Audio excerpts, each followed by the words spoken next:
ছোটো মাছ চচ্চড়ি কার কার পছন্দ, আর সাথে যদি হয় আলু কুচি আর কাঁচা টমেটো কুচি দিয়ে চচ্চড়ি, তাহলে কেমন হবে। আসসালামু আলাইকুম এভরিওয়ান, কেমন আছেন সবাই। আজকে কি রান্না হচ্ছে সেটাই শেয়ার করব আপনাদের সাথে। আজকে কাঁচা টমেটো আলু কুচি দিয়ে ছোটো মাছ চচ্চড়ি হবে, আর ছোট চিংড়ি মাছ দিয়ে ডাঁটা দিয়ে রান্না করা হবে। সম্পূর্ণ ভিডিওটি দেখে লাইক কমেন্ট শেয়ার করে পাশে থাকবেন। মাছটা কেটে ধুয়ে রেখে দিয়েছে ভালোভাবে, কাঁচা টমেটোগুলো পাতলা করে কেটে নিয়েছে। মাছে দেওয়ার জন্য পেঁয়াজ রসুন বেটে নিচ্ছে, কাঁচামরিচ কুচি কেটে সবটা রেডি করে নিয়েছে। এবার মেখে একবারে বসিয়ে দিবে রান্নাটা।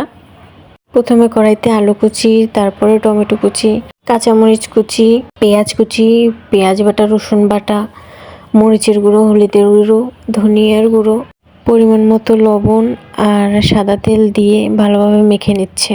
অনেকক্ষণ মাখার পরে মশলাগুলো ভালোভাবে মিশিয়ে ছোটো মাছগুলো দিয়ে দিল। মাছগুলো দিয়ে মেখে তারপরে পরিমাণ মতো পানি দিয়ে দিল। মাছগুলো অনেক ছোট ছিল, দেখতেই বোঝা যাচ্ছে, তাই আলতোভাবে মেখে নিয়েছে। মাছটা মেখে রেখে দিয়েছে। এদিকে কড়াইতে পেঁয়াজ কুচি, কাঁচামরিচ ফালি দিয়ে চিংড়ি মাছ দিয়ে তেল দিয়ে ভালোভাবে ভেজে নিচ্ছে।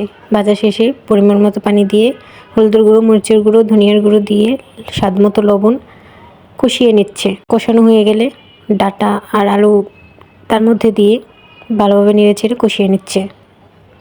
ঢাকনা দিয়ে ঢেকে দিল যাতে তাড়াতাড়ি সেদ্ধ হয়। অনেকটাই ঝোল বেরিয়েছে তরকারি থেকে। নাড়াচাড়া করে এখন পরিমাণ মতো ঝোলটা দিয়ে দেবে সেদ্ধ হওয়ার জন্য, যতটুকু পর্যন্ত ঝোল দরকার।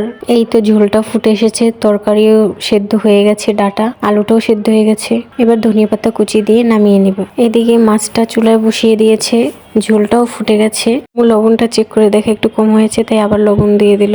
মাছটা রান্না প্রায় শেষের দিকে, ঝোলটা শুকিয়ে গেলেই ধনিয়া পাতা কুচি দিয়ে নামিয়ে নেব। আমাদের রান্নাগুলো কেমন হয়েছে জানাতে কিন্তু ভুলবেন না। ধন্যবাদ সবাইকে পুরো ভিডিওটি দেখার জন্য।